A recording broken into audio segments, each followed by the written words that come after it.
Rasputín fue un hombre de inmenso poder e influencia en la corte del zar Nicolás II y fue considerado por muchos como el hombre más poderoso de Rusia.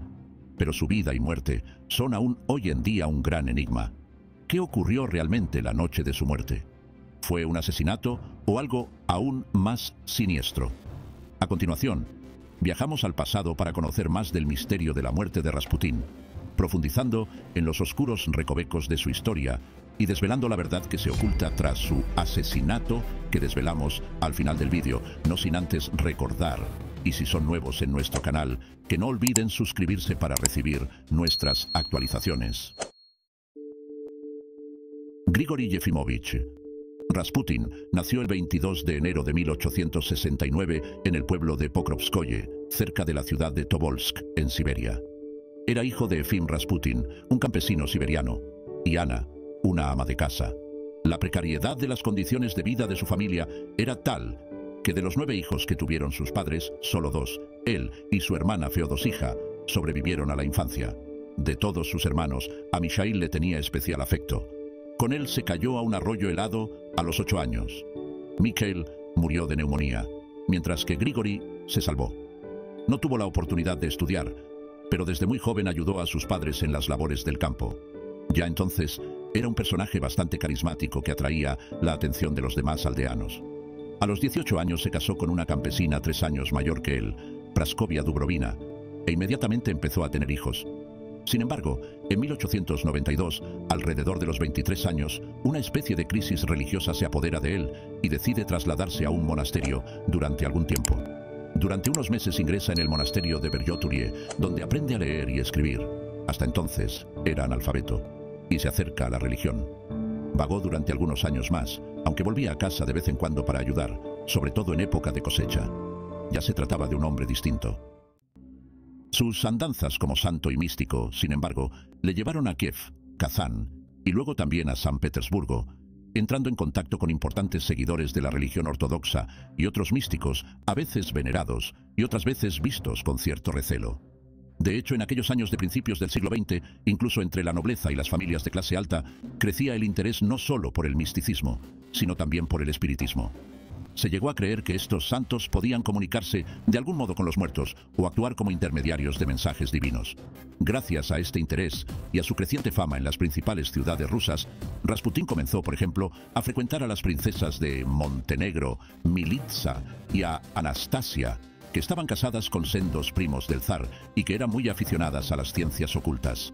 En 1905, Rasputín conoce a los Romanov, la familia real de Rusia.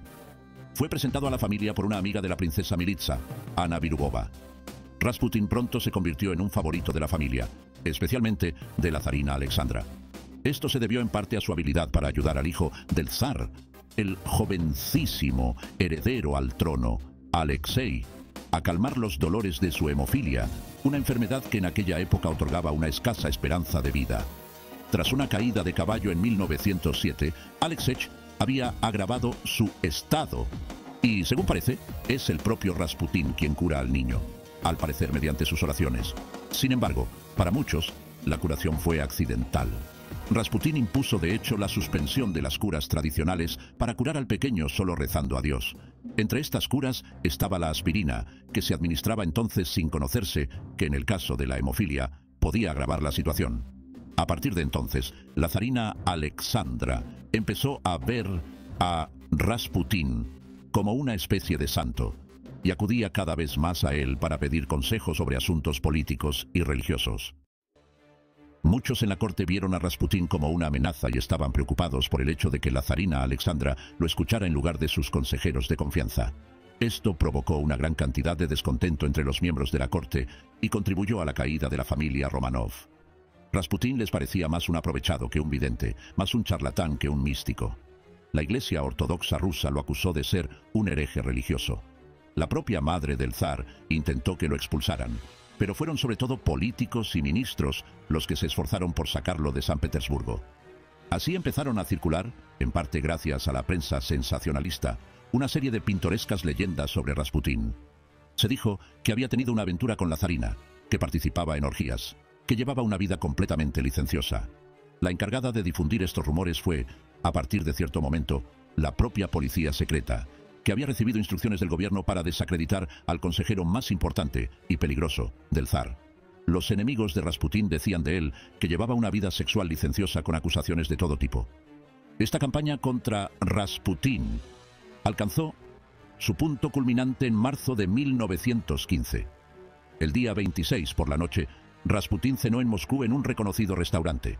Las crónicas de la época cuentan que el monje se emborrachó y acabó sacándose su aparato reproductor masculino, que ya por entonces tenían la fama de ser enorme, como prueba de su desviación sexual. Rasputín esa noche supuestamente acabó mostrándoselos a unas muchachas que estaban ocupadas entreteniendo a los clientes con el cante. Sin embargo, muchos historiadores han cuestionado esta versión, tal y como se contó en los periódicos de la época, por considerarla una pura invención para desacreditar al consejero del zar. Además, desde el estallido de la Primera Guerra Mundial, Gran Bretaña y Francia también trabajaban para apartar a Rasputín de la corte. De hecho, Rasputín había aconsejado al zar que no entrara en el conflicto, previendo que tal elección arruinaría a los Románov, y continuamente instaba al emperador a que cejara en su empeño. Por el contrario, Francia y Gran Bretaña, que lo estaban pasando mal con Alemania y Austria-Hungría, necesitaban a Rusia para seguir luchando contra aquel enemigo común. Todo ello hizo que Rasputín fuera víctima de una conspiración. Su posición era muy delicada desde hacía meses y numerosos políticos conspiraban contra él. Además de la animadversión que generalmente generaba, se añadieron nuevos motivos. Por ejemplo, las leyendas que circulaban sobre él de que debilitaba el prestigio de la Casa Real ante el pueblo. Pero sobre todo fue la guerra la que creó muchos problemas.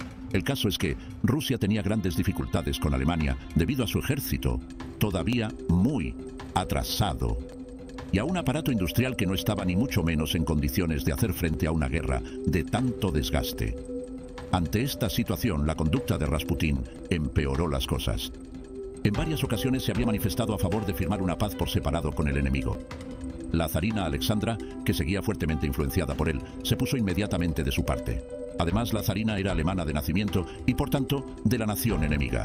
Esto, combinado con el hecho de que nunca había caído bien al pueblo, hacía sospechar que la consorte del zar estaba de alguna manera del lado del enemigo, al igual que Rasputín. En resumidas cuentas, la acusación contra el monje pronto se convirtió en la de derrotismo y se le acusó de influir en el gobierno yendo en contra de los intereses de Rusia. No tardó en producirse un tira y afloja entre la Duma, el Parlamento, partidario de continuar la guerra, y la zarina, apoyada por algunos de sus ministros. Y entre medio de todo esto, un zar cada vez más debilitado. Con todo, según algunos historiadores, los servicios secretos británicos empezaron a planificar el asesinato de Rasputín por verlo como una amenaza para Rusia por su influencia sobre la zarina. Antes de su asesinato, Rasputín fue abordado por Félix Yusupov, un aristócrata casado con una sobrina del zar. Aunque había afirmado que necesitaba ayuda para superar su debilidad hacia personas de su mismo sexo, esto no era más que un pretexto para ganarse la confianza y la lealtad de Rasputín. En la madrugada del 29 de diciembre de 1916, el príncipe Félix Yusupov invitó a Rasputín a una supuesta fiesta en su casa de San Petersburgo. El monje se encontraba sentado en un sótano, donde se había instalado una especie de comedor. Aunque a decir verdad, es que se eligió esa sala porque estaba insonorizada. En las plantas superiores del palacio esperaban el resto de conspiradores. En un principio, el plan era sencillo, pero todo se terminaría complicando. Yusupov ofreció a Rasputín té con pastas que habían sido rellenadas con cianuro. Además, para no hacerle sospechar nada, le ofrecieron una gran cantidad de vino de Madeira, que también había sido envenenado. Después de una hora, Grigori Rasputín estaba borracho, pero no parecía sentir ningún malestar físico. Parecía invulnerable, a pesar de todo el cianuro que había ingerido. Muy nervioso, Yusupov regresó varias veces durante la noche a los pisos superiores de su palacio para consultar con los demás y decidir qué hacer. Finalmente, decidió confiar en su pistola Browning. Bajó las escaleras y le disparó en el pecho, volviendo arriba inmediatamente después. Los conspiradores bajaron de nuevo al sótano para revisar el cadáver. Sin embargo, Rasputín seguía vivo y no solo eso, sino que en ese momento, además, intentó escapar fuera del palacio. Para evitar que escapara, el diputado Purishkevich intervino y disparó una ráfaga de balas contra el monje. Este cayó, ahora sí agonizante, en la nieve frente a la casa de Yusupov. Los conspiradores se volvieron entonces hacia la víctima, preocupados porque aún no estaba muerto. Cargaron el cadáver en el coche y lo arrojaron a las gélidas aguas del río Neva, donde finalmente murió ahogado. Aunque para algunos historiadores, más que ahogado, murió por hipotermia. ¿Creen que con la muerte de Rasputín se acabaron las leyendas sobre él? En absoluto. La muerte de Rasputín y las circunstancias que la rodearon dio lugar a otra leyenda mayor, la del considerable tamaño de su miembro. Como hemos visto, ya en vida circulaban muchos rumores sobre la lujuria de un hombre que se presentaba, sin embargo, como santo y como persona en contacto con Dios. Tras su asesinato, sin embargo, se rumoreó que una criada había encontrado el miembro abandonado en la escena del crimen, ya separado del resto del cuerpo, y que después lo habría escondido, según parece, para intentar venderlo como una reliquia macabra.